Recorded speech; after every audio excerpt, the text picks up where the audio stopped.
Hello again. We're continuing our study of the book of Daniel. We're in chapter 10, and this enters into the final real big section. This is the final section of the book of Daniel, and 10 runs through 12. So this chapter alone should go quite quickly, but 10, 11, and 12 all are one oracle. And that's a point I need to go ahead and impress upon you at this point before we get into that. Let me go ahead and demonstrate to you what I mean by that.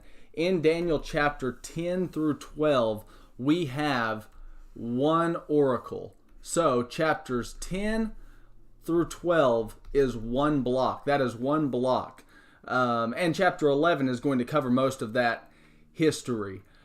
At the same time, I need to tell you this. In chapter 9, we had 24 through 27. And I think that these two oracles, Oracle 1 is chapter 9, Oracle 2 is chapter 10 through 12. I think that these two discuss the exact same time. So let me illustrate what I mean by that. 9:24 through 27 gives us what is called 70 weeks, and that is just a visionary or literary device to divide the time into the 7 weeks, the 62 weeks, and then the final 1 week. And that brings us to the 70 weeks. I think that 10 through 12 is a framework that could easily be placed right over that, and it talks about the same thing. So in chapter 10, we have a preparatory phase for the vision.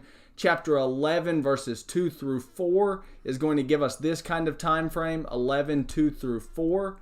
The 62 weeks are going to be dealt with in chapter 11, verses 5 through about verse 35. And then the last section, 11:36 through 12:13, is going to deal with that climactic week, as talked about in 9:24 through 27, the 70th week. So I think that these two discuss the exact same thing, and I'll try my best to demonstrate that as we go along. Chapter 10, like I said, is going to move very quickly. I can't imagine that this video is going to be all that long, but chapter 10 is going to be very quick, and it discusses just a preparatory kind of thing for the vision.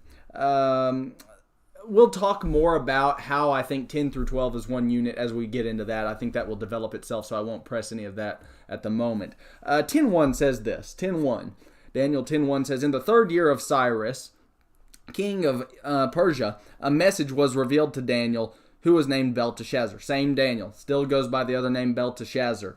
And it says, "And the message was true and one of great conflict, but he understood the message and had an understanding of the vision." Once again, I've said this a number of times, but let me say it just once more. As it says, the third year, 10:1, has it being the third year of Cyrus. If it is 10 through 12 is one oracle, and it is one oracle, 11:1 gives us this. It is the first year of Darius. Two different individuals. That Cyrus is not the same individual as Darius. Cyrus is a Persian. Darius is a Mede. But what we do have is the third year of Cyrus corresponding to the first year of Darius. Looks like to me, once again, this is somewhere around 536 BC. The people are going back home. Okay, so in chapter 10 and verse 1, this whole oracle, 10 through 12, it's one oracle. It's all in the third year of Cyrus, first year of Darius. And it says in 10:2, "In those days I, Daniel, had been mourning for 3 entire weeks, 21 days. I did not eat any tasty food, I didn't eat meat or wine, it didn't enter my mouth, nor did I use any ointment at all until the entire 3 weeks were completed." Verse 4, "The 24th day of the first month, I was by the bank of the great river," that is the Tigris. This is just right there close to Babylon. And the first month was usually filled with feasting in remembrance of the leaving of Egypt, Exodus chapter 12. Here Daniel is actually fasting. So said chapter 10, verses 2 and 3. So it says in verse 5, "He lifted up his eyes and looked, and behold, there was a certain man dressed in linen, whose waist was girded with a belt of pure gold of Uphaz." This description that comes next is quite like the picture in Ezekiel 1 or Revelation chapter 1, even Revelation 1 about the Christ, the second member of the Godhead. This figure, it says, wore a belt of pure gold. Verse 6, his body was like beryl, his face had the appearance of lightning, his eyes were like flaming torches, his arms and feet like the gleam of polished bronze, and the sound of his words were like the sound of a tumult. This is the kind of figure you'd want on your side in a battle, wouldn't you think? And so it says in 10:7, now I, Daniel, alone saw the vision, while the men who were with me did not see the vision. Nevertheless, a great dread fell on them, and they ran away to hide themselves. The Apostle Paul had something like this kind of happen to him on Acts 9, Acts 22, Acts 26 on that road to Damascus. This is God's calling his prophet, making himself known to his prophet. Kind of thing happened with Paul. Verse 8, so I was left alone and saw this great vision, yet no strength was left in me, for my natural color turned to a deathly pallor, and I retained no strength. And in 10:9 he says, but I heard the sound of his words, and as soon as I heard the sound of his words, I fell into a deep sleep on my face, with my face to the ground. This is Daniel just telling us what happened when he got the vision that we're still yet to find out what it is in 11 and 12. So 10 is just preparing us. This is what happened to Daniel when he got this vision that we're still yet to find out what it entailed. And so in 10:10, behold, a hand touched me, set me trembling on my knees and on my hands. He said to me, O Daniel, man of high esteem, understand the words that I am about to tell you and stand upright, for I have now been sent to you. And when he had spoken this word to me, I stood up trembling. Then he said to me, do not be afraid, Daniel, for from the first day that you set your heart on understanding this and on humbling yourself before your God, your words were heard, and I've come in response to your words. And it says in 10:13, Daniel 10:13, but the prince of the kingdom of Persia was withstanding me for 21 days. Same amount of time, so says 10:2, that Daniel had been fasting. So that's at least interesting, something to call our attention to. And then it says in verse 13, then behold, Michael, one of the chief princes, came to help me, for I had been left there with the kings of Persia. Michael is the prince of Israel. And there are other passages that would kind of endorse that sort of thing. Jude 9 contended for the people of Israel, it would seem. And there are folks, there are theological liberals who would like to doubt the existence of angels and demons. Look, this ought to settle the matter. Jesus Christ himself said that he interacted with them and believed in them. So that ought to settle the matter on that point. Then verse 14. Now I've come to give you an understanding of what will happen to your people in the latter days, for the vision pertains to the days yet future. So whatever vision we're about to see, whatever vision it is that Daniel received, it says that it pertains to the latter days of Daniel's people. So let me go ahead and illustrate a couple of options that we have in order to interpret this. Latter days. We've talked about this a little bit in chapter 2. What is meant by the phrase latter days? Well, the first option is to say that latter days refers to some kind of premillennial time just before the end of the world. That, I suppose, if taken in the premillennial way, is just out of the question. Now, I think there's another sense in which it's possible. I'll say that here in just this next point, and that is that it refers to the Christian age. Now remember, the word Christ, Greek is Christos, Hebrew is Messiah, the age of the Messiah, the age of the Christ. The Jews under the Old Testament didn't have a notion of a second coming of Christ. They were expecting a singular coming of Christ. So for them to have a Christian age is just outside of the question. They're only thinking of when the Messiah comes, he takes back over Jerusalem, the throne of David. They don't know New Testament Christianity with a cappella singing and the rest of it. So in Daniel 10 and verse 14, they're not thinking of it as a New Testament church kind of people, but it's still possible that you have this idea from the cross to the second coming. And so all the way from, let's just say, AD 33 up until at least sometime after 2022. It's still questionable. This could be the idea. I don't think that's what Daniel's thinking. So the third possibility is to say something like, it just means a later time. It just means a later time. Maybe that's what it means. But I think this is probably real good here, and that is that it's the last days, as Daniel is being told. It's the last days of his people. It's the last days. It refers to a national time, the national time of the Jewish Commonwealth. So I think this is a good option. Now, what's going to happen then is it's also going to be a later time, of course. It's also going to be a age of the Messiah. That's going to be involved here, but I think this phrase here is best understood as the national time of the Jews. Option number 4 seems to suit this just fine.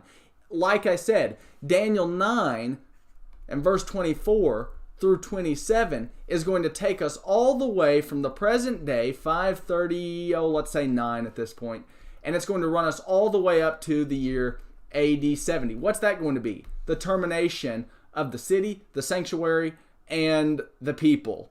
Chapters 10 through 12 are going to run us up to the same exact point. In fact, in chapter 12 and verse 7, it says, let me read it for us. This is 12:7. It says that it would happen for a time, times, and half a times.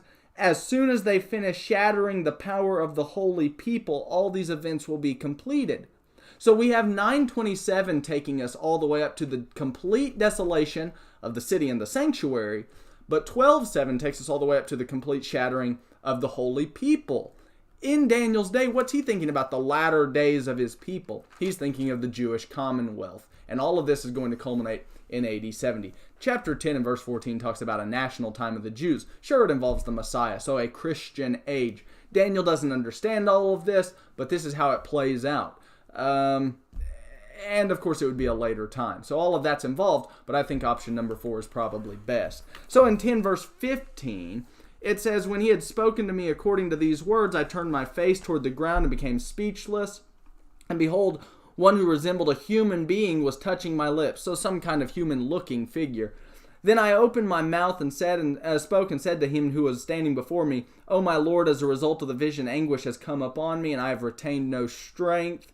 Verse 17, how can such a servant of my Lord talk with such as my Lord? As for me, there remains just now no strength in me, nor has any breath been left in me. Then this one with human appearance touched me again and strengthened me.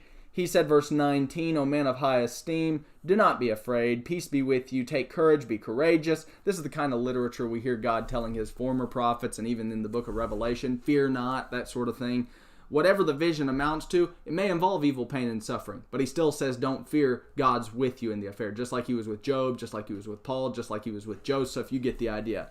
This is 10:19. May my Lord speak, for you've strengthened me. And then he said, do you understand why I came to you? But I shall now return to fight against the prince of Persia. So I'm going forth, and behold, the prince of Greece is about to come.